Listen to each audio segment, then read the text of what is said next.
My phone lights up with a text that is not meant for me. Do not take the ferry at 7:10. If you already did, do not look down. This is for Ethan Marlowe. That is my full name. I stare at the screen until the letters blur. The number is unknown, no photo, no carrier name. I type back, who is this, and the message fails, like the network cannot find the air to carry it. I am already on the boarding ramp. The river air tastes metallic, like wet pennies. Behind me, the morning traffic crawls toward the terminal in a patient line. In front of me, the ferry waits with its wide mouth open and its lights still on, as if it never finished sleeping. 7:06. My routine says I have time. I always have time. I park in the same row, I walk the same path, I buy the same coffee, I step onto the same boat. I like the ferry because it divides my day into clean segments. The city stays on one side, work waits on the other, and the water in between makes everything feel manageable. I reach into my pocket for my ticket stub even though I do not need it yet. The habit calms me. Paper means order. My fingers close around a thin rectangle that is not my ferry pass. It is a parking ticket. I did not park illegally. I never do. I hate the feeling of being out of place even for a second. The ticket is crisp, as if it was printed an hour from now. It smells faintly of hot toner. The stamp at the bottom is too dark, pressed hard into the paper. Issued 7:28. The time has not happened yet. My watch says 7:07. My phone says 7:07. The terminal clock above the entrance says 7:07 with the confidence of a public lie. I hold the ticket closer. The date is today. The location is this terminal lot. The plate number is mine. There is a line of text in small print that makes my throat tighten. Violation standing in a future space. I laugh once, because the alternative is to feel my skin turn inside out. A future space. It has to be a misprint, a prank, some new automated system glitch.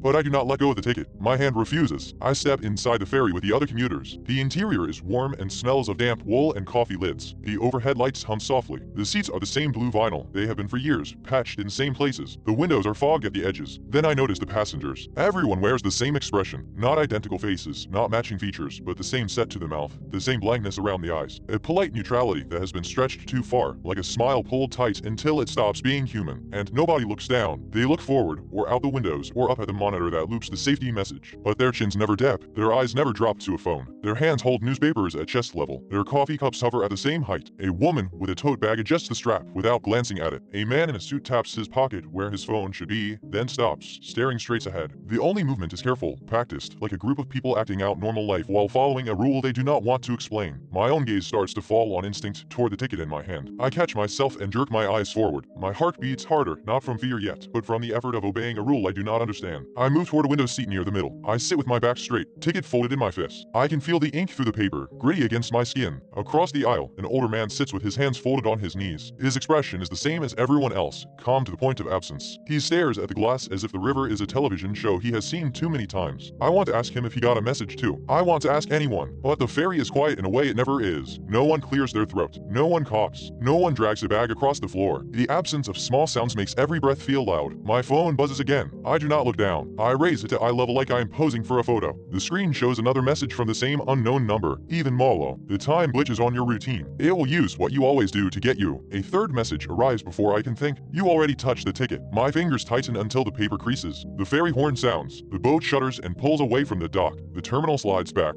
Lights smearing on the water. I tell myself this is stress. I have been sleeping badly. My job has been grinding me down. My mind is inventing patterns. But the parking ticket in my hand is real, and the stamp says 7:28 like a dare. I keep my eyes forward. The safety monitor plays the same clip of a smiling attendant pointing at life vests. The audio is off, but I can imagine the cheerful voice. I glance at the people again. The same expression. The same refusal to look down. My stomach turns with a thought I do not want. What if they know? What if they learn the hard way? The river outside is slate-colored. The wake foams behind us in a long white scar. The skyline is a dull silhouette, softened by fog. My phone buzzes a third time, then a fourth. The vibration is muffled by my grip. I keep it at eye level, but I do not open the messages yet. I do not want to be told something I cannot undo. The ferry rocks gently. The rhythm is familiar, comforting, and that makes it worse. It is my routine rocking me like a cradle. I think about my morning. I woke at 6:12, like always. I brushed my teeth for exactly 2 minutes because my electric toothbrush times it. I made coffee and spilled a single drop on the counter because I always do, in the same spot. I wiped it with the same paper towel. I locked my door, checked it twice, walked to my car, drove the same route, parked in the same row. Routine is a rail. My life runs on it. A glitch in time that targets my exact routine does not need to chase me. It just needs to wait at the next station. My pocket feels heavier than it should. The ticket seems to warm against my palm. I look at the overhead display that shows the time and route. It reads 7:10. Departed on schedule. 7:10. The first message said do not take the ferry at 7:10. My breath catches. I am on the 7:10. The boat continues as if nothing is wrong. I lift my phone and finally open the newest message. When it starts, it will feel like deja vu. Do not trust it. Do not correct it. Another message follows. Your body will try to fix the loop for it. I stare at that until the letters become shapes. The ferry rocks again. A slightly sharper expressway. Someone shifts in their seat. I hear fabric whisper, the first real sound besides the engine. A woman near the front raises her hand slowly to her forehead, as if shading her eyes, though we are indoors. She keeps her gaze fixed forward. Her mouth moves without sound, forming a single word over and over. Now, the older man across the aisle blinks once. His eyes look glassy, like he has been staring too long at something bright. I notice a detail that makes my skin prickle. Everyone on board has their shoes planted flat. No ankles crossed. No legs tucked under. No feet pulled back, as if they are afraid of what might touch them from below. My own feet are flat too, without me deciding. The parking ticket in my hand tingles. I unfold it slightly and hold it at chest height, eyes forward. I tilt it just enough to catch the stamp in my peripheral vision. Issued 728. Still in the future. A sudden thought arrives with the clarity of nausea. If the ticket is from 728, then there is a version of me at 728 that receives it, or gives it. The ferry lights flicker once. A quick dip, like a blink. When they come back, the safety monitor resets to the beginning of the loop. The smiling attendant raises an arm again. The same gesture, too smooth. And the ferry horn sounds. It is the exact same horn. The same duration. The same pitch. My stomach drops as if the floor has tilted. Outside the window, the terminal is still there. The ferry is still pulling away, but we already pulled away. The water outside shows the same pattern of foam, the same long white scar forming behind the boat. The skyline is in the same place, fog in the same shape. My mind tries to argue. It is possible we have just left. Maybe I lost track, but I remember the terminal sliding back. I remember the wake already existing. Now it is forming again, as if time has been rewound and pressed play. The woman near the front mouths no again. Her eyes remain fixed forward, white now, but still wearing that same forced calm expression like a mask. I feel the urge to do something, to stand, to shout, to ask the crew, but my body does not move, not because I cannot,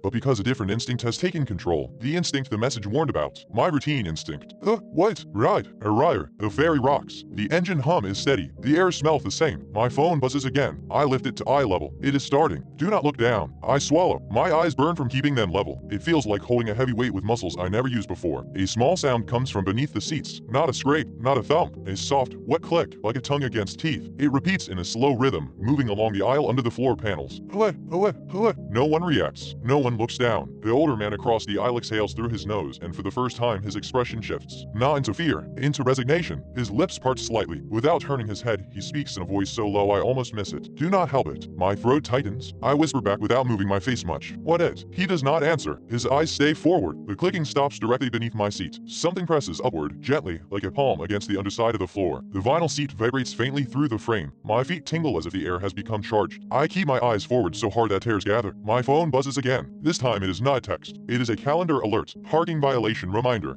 Hey, by 7:28. I did not set that. The alert repeats twice, then 3 times, stacking on itself until the screen is filled with the same reminder. My hand trembles. I want to swipe it away. That is what I always do with alerts. Clear them. Fix them. Your body will try to fix the loop for it. I freeze, finger hovering. The clicking resumes, louder now, accompanied by a faint dragging sound, like something moving across metal. The overhead lights flicker again. When they stabilize, the terminal outside is closer than it should be. We have not moved as far. Time is slipping backward in small increments, like a tape being rewound in jerks. The ferry horn sounds again. Identical. My breathing becomes shallow. Each inhale feels borrowed. The older man speaks again, barely moving his lips. It learns you by watching what you repeat. My mind races through my morning like a security tape. The repeated gestures, the repeated pat, the repeated mistakes, the spilled drop of coffee, the double check of the lock, the way I always glance down at my shoes when I step onto the ferry to avoid the small gap between ramp and deck. I always look down right there. The message said do not look down. My eyes sting. I force myself to keep staring at the window. The dragging sound beneath my seat shifts. It moves toward the front, then back again, as if it is tracing the aisle, testing the boundaries. A man 2 rows ahead slowly raises his hand, still staring forward. His fingers shake. He holds his phone at eye level like a mirror. His screen reflects something dark below, but the angle is wrong and I cannot make it out. His mouth opens. A thin sound comes out, like air through a crack.